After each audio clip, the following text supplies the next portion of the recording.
بالله من الشيطان الرجيم بسم الله الرحمن الرحيم باب كيف كان بدء الوحي إلى رسول الله صلى الله عليه وسلم وقول الله عز وجل إنا أوحينا إليك كما أوحينا إلى نوح والنبيين من بعده. نننی سبق کې زه تاسو ته د امام بخاری رحمه الله مختصر غوندې سوانح عمری ذکر کوم، مختصر انداز باندې چې تاسو ته هر وخت بیا دا یاد وي.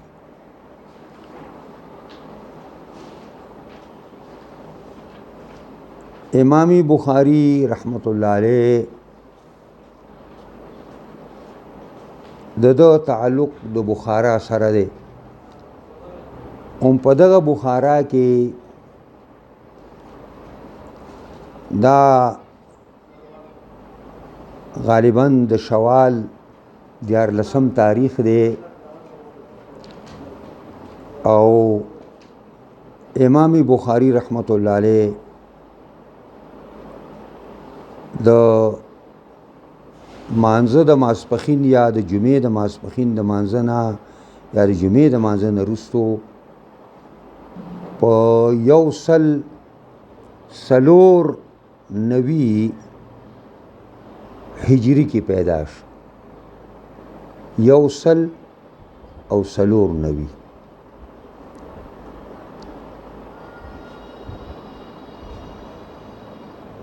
د امام بخاری رحمت الله علیه خپل نوم د کنیا ابو عبدالله دی. خپل نوم د ابو عبدالله محمد ابن اسماعیل ابن ابراهیم ابن مغیرہ ابن بردزبح دای پورا نسب دی. د کنیا ابو عبدالله دی او په بخاری کې به دی کله کله تاسو وی قال ابو عبدالله، نو چې کله قال ابو عبدالله نه زه ویم دای معنا دی زه ویم. او خپل نوم محمد دی، د پلار نوم اسماعیل دی، د نیکه نوم ابراهیم دی او د ابراهیم د پلار نوم مغیره دی او د مغیره د پلار نوم د بردزبه دی. بردزبه دا پارسی مسلک والو او غیر مسلمو د امام بخاری دا د نیکه پلاری کیږي که نه، د نیکه پلار بلکې د نیکه پلاری دی. تاسو د اردو کې ورته سوکړه وایي که څه شی ورته وایي، دغه دا نیکه یعنی دا د نیکه پلار دی بلکې د نیکه پلار دی، ځکه چې د نیکه خو ابراهیم دی او د ابراهیم د پلار نوم چې کوم دی مغیره، د مغیره د پلار نوم بردزبه دی. او دا پارسی المسلک و په دغه مسلک کې د دې دنیا نه تللی دی غیر مسلم. او د امام بخاری نیکه مغیره دا د جعفی په لاس باندې چې کوم والی د بخاراو داغه په لاس باندې د مسلمان شوی دی. د دې وجه نه امام بخاری ته جعفی وایي په دې معنا باندې چې د جعفی په لاس د نیکه مسلمان شوی. امام بخاری رحمت الله علیه پلار چې وو اسماعیل دا په روات الحدیث کې شامل دی، په عالمانو د حدیث کې شامل دی، لوی عالم حدیث. خو د امام بخاری په وړوکوالي کې دی وفات شوی دی. امام بخاری وړوکی دی وفات شو. نو حضرت امام بخاری بیا د خپل مور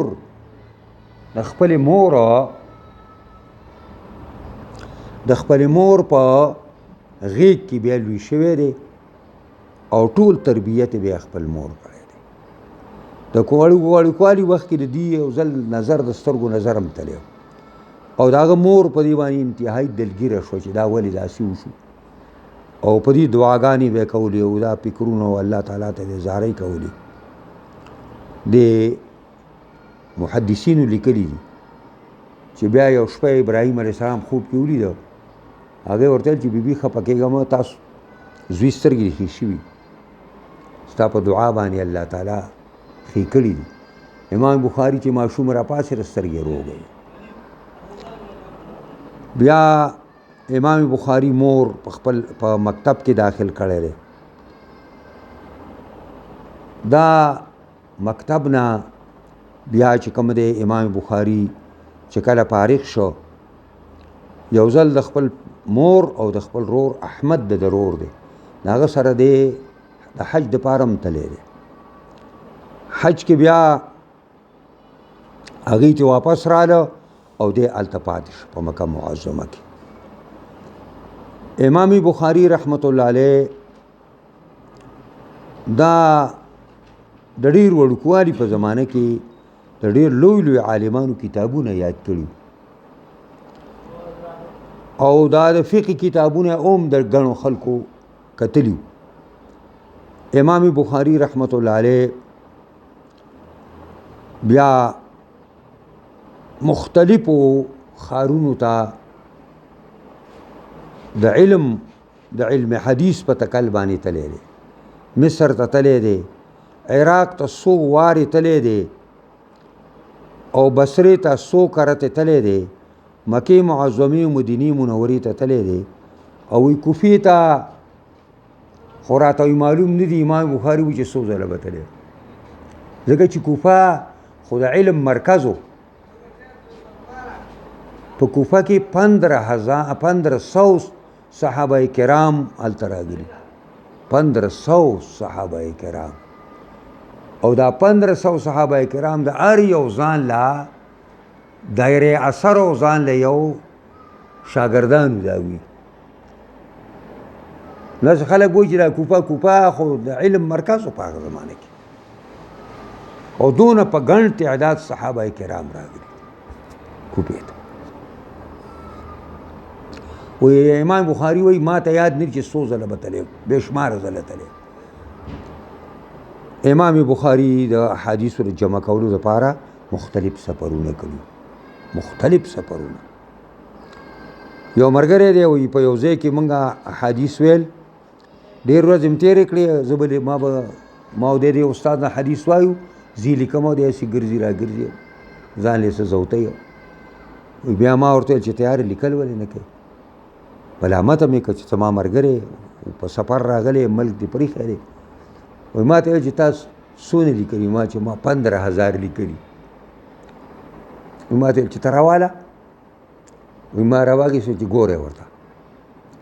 امام بخاري شروع شو او ټول راته واورول، بلکې ډېر ځایونه ما د هغه نه خپل هغه کتابت صحیح کړ چې ما به د استاد نه یو ټکی هغه بل شان و، ما بل شان لیکلی و، نو ما به هغې ته سیم ترې وکړه. دومره زبردسته مهارت ورته الله تعالی ورکړه. او کله چې عالم شو نو یو ځل بغداد ته راته، نو یو راوي دی هغه وایي چې اعلان وشو په جامع مسجد کې چې ای د علم شایقینو، ای د علم حدیث طالبانو، امام بخاري راغلی، عراق ته امام بخاري راغی. وی بیا ماکوت یو سړی راغی بالکل لاغر دی، د وجود نه ډېر امام بخاري نری و او جمعات ته راغی او حلیه بیا نورم ذکر کړې ده. بس بیا محدثین راغون شو چې موږ له ټیم راکړه چې موږ ته د حدیثو درس وکړي. نو هغې ورته سبب و. نو بیا یو منادي په عراق کې وشوه چې سبا له به امام بخاري درس کوي او یو کرته چې کله دی راځي نو د علما راجمع شو چې دا خو ډېر لوی عالم را روان دی، د خلک ډېر لوی صفتونه کوي، لږ د اختبار او امتحان پکار دی چې واقعي عالم دی او که ناسک دی، نوم یې داسې شوی دی. نو خپل لس شاګردانو ته لس حدیثونه ورکړه او سند د یو حدیث او متن د بل حدیث، لس حدیث، 100 حدیثونه چې دا راشي او مجلس برابر شي، نو ته به پاسې هلکه خپل لس حدیثونه وپېښ کړي، بیا به دې پاسي، بیا به دې پاسي، بیا به دې پاسي، بیا به دې پاسي. امام بخاري چې راغی کېناست او مجلس شروع شو، یو کس پاسېده او هغه 10 حدیثونه پیش کړه. نو امام بخاري رحمت الله علیه ورته وکتل، ورته ویل چې دا نه پېژنم، دا حدیثونه ما ته معلوم نه دي. بل عوام وایي هسې نوم یې شوی دی، دونه نوم یې شوی دی، زه نه پېژنم او دا زه نه پېژنم. علما پټ پوه چې دا خو موږ بدل کړي دي که نه. او چې کله دا 100 واړه حدیثونه ورته واورولو، هر یو ته دا جواب ورکړ چې دا ماته نه، دا حدیث ماته نه دی معلوم. بیا هغه اول ته متوجه شو، تا چې کوم 10 حدیث ماته واورول، د دې متن دا دی او حدیث دا دی، متن دا دی او حدیث دا دی، دا تا بدل کړي دي. او بیا دې بل ته او بیا دې بل ته او بیا دې بل ته 100 حدیثونو تصحیح ورته وکړه. بس خلک پوه شي لکه دله الله تعالی ډېر لوی تفضل او لوی مهرباني په ده باندې په علم حدیث کې کړې ده. امام بخاري رحمت الله علیه د علماو په نظر کې چې څومره علماو په کوم انداز باندې ته کتل، امام مسلم د شاګرد دی، ترمذي د شاګرد دی، ابو داود د شاګرد دی، نسائی د شاګرد دی، دا ټول شاګردان دي. امام مسلم چې وکاله د دربار ته راغی، نو دا تندی به ول خپل کو او به ورته چې د پیغمبر حدیثو ډاکټره طبيبه ماهره کوې که اجازت کې چې د لاسونو خپې دې مخکول کو. او چې څومره صفتونه د یو عالم کې دی شي او د یو ماهر کې دی شي، دا د علماو زبانی د امام بخاري په باره کې د مقدمات چې کومې مقدمې خلکو لیکلي، لکه ابن حجر اسقلاني رحمت الله علیه چې کوم مقدمې لیکلي، دا ته ډک دي. بهرحال امام بخاري رحمت الله علیه چې کله بخارا ته راځي خپل کلي ته، نو جواب راغی چې بخاري روان دی. خلکو په 3 میله کې د بخارا نه بار یو استقبالیه ځای احساس کو، او چې څومره نامور علما او محدثین او فقهاو په بخارا کې او څومره سپین روبي کسانو، دا ټول د امام بخاري رحمت الله علیه د استقبال دپاره هلته لاړل. او په دې ورځ باندې بې شمار روپۍ او اشرفۍ دا په امام بخاري خلکو ونستلې تصدقاً چې فقرا یې ټولي کې خپل لږه پیو، او په ډېر اعزاز او اکرام سره امام بخاري رحمت الله علیه بخارا ته رادننه کو او بخارا ته راغی. امام بخاري بیا درس شروع کو، درس به کو، خلق براتو، بخاري به ورته ویله. د امام بخاري رحمت الله علیه یو روایت کې 1100 استادان دي خپل، د 1100 استادانو نه دا بلکې 1800 راغلي دي چې د 1800 استادانو محدثینو نه امام بخاري دا حدیثونه جمع کړي دي. 3 लाख احادیث جمع کړي، 3 लाख احادیث دا غي یاد کړي. او دا بخاري کې چې دا کوم حدیث جمع شوي دا دغه 3 लाख صحیح حدیثونه امام بخاري انتخاب کړی دی. امام بخاري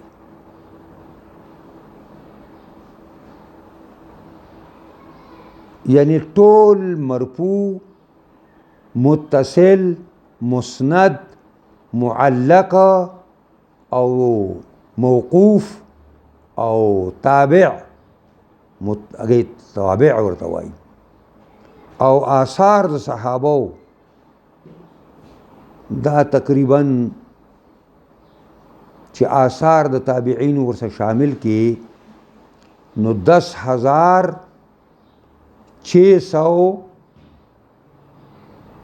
صد پاسه اتیا حدیثونه دي په بخاری کې.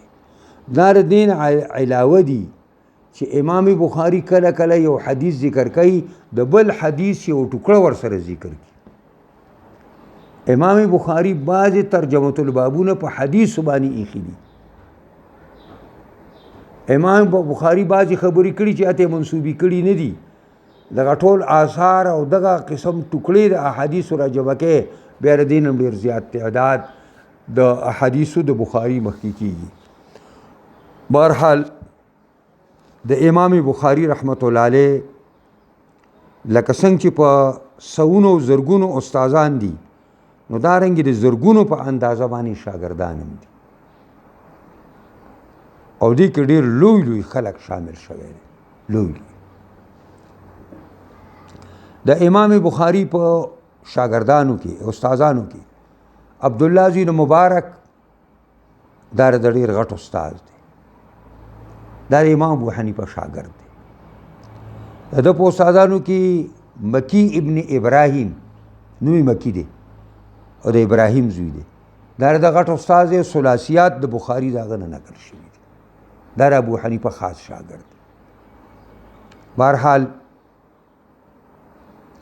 امام بخاری درس شروع کو د خالد په نوم باندې په دغه زمانه کې د دغه والد د بخارا هغه جواب راولېږه. یو روایت کې داسې دي چې ترې دا صحیح راواله صحیح بخاری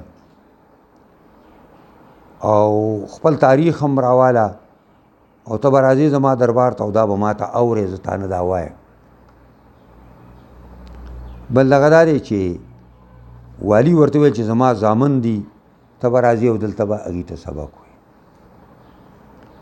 امام بخاری رحمت الله علیه فرمایل زه علم نه ذلیل کوم زه علم نه ذلیل کوم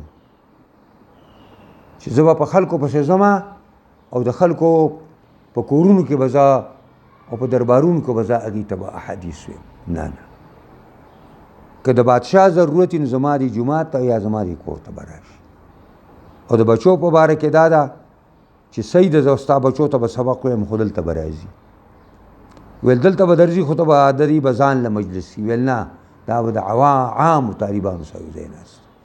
ډېره غوسه شو او قار ورغی او بیا دا بدعتیان مولیان په هره زمانه کې نو یو څو بدعتیان مفتیان یې وکتل هغې په امام بخاري باندې فتوا وکړه.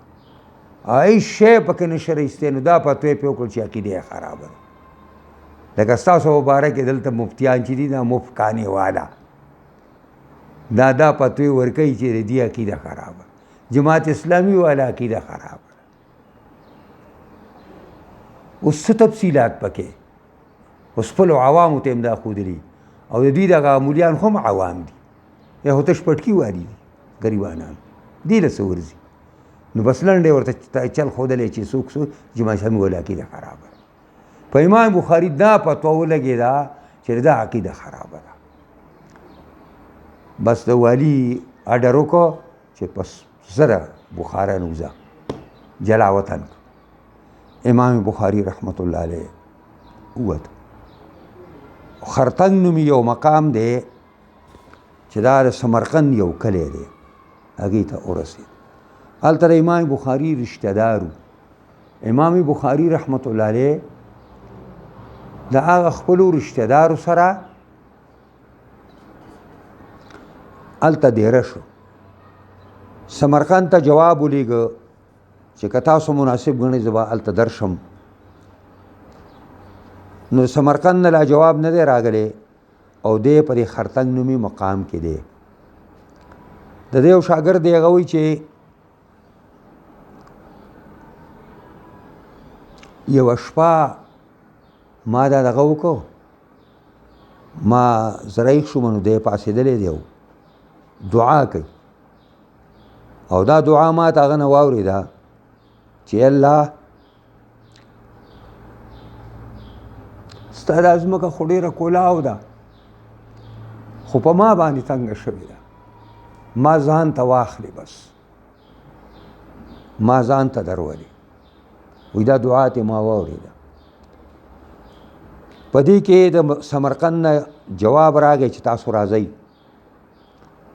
نو امام بخاري رحمت الله علیه ماته چې سورلي برابر کا نو ما سورلي برابر کړله او پای باندې کوم زین مینار څه ولګول امام بخاري سور زور سره روان یم شاګرد وایي د امام بخاري رحمت الله علیه ما ته وویل چې زما دا بدن درون شو خوله پې راماته شو ما کوس کړی دی نه په قضیه باندې بس امام بخاري موږ راکوس کو امام بخاري رحمت الله علیه په حق ورسېد بس وفات شو هغه شاګرد وایي چې بیا موږ امام بخاري کفن دفن کو د هغې د قبر نه به خوشبویي تله خو داسې خوشبویي موږ چېرته نه ولیدلې خلک به راته و د هغې د قبر نه بیا خاورې خلکو وړي ما د هغې نه بیا د هغې دپاره یو د لرګو نه یو دغه ساز کو او چاپېره م د هغه یو ګړونج غوندې د هغه د قبر نه چاپېره وکړو چې خلک ورته نه رسېږي او خلک د هغې نه خاورې نه راځي دا امام بخاري رحمت الله علیه مختصر غوندې سوانح عمري ستاسو مخې ته ما نن پیش کړه انشاءالله سبا لبه باب کیف کان بدء الوحی الى رسول الله صلی الله علیه وسلم وقول الله عز وجل انا اوحینا الیک کما اوحینا الی نوح والنبیین من بعده انشاءالله دا ځای نن زه هلته ما هغه خپلو شاګردانو ته دغه سوانح عمري ویلې وه او نن به ورته دا باب بدء الوحی هغوی ته ویم که خیر انشاءالله العزیز تاسو ته به م که خیري بیا که ژوند و سبا له وویم الله رب العزته مونږه د پیغمبر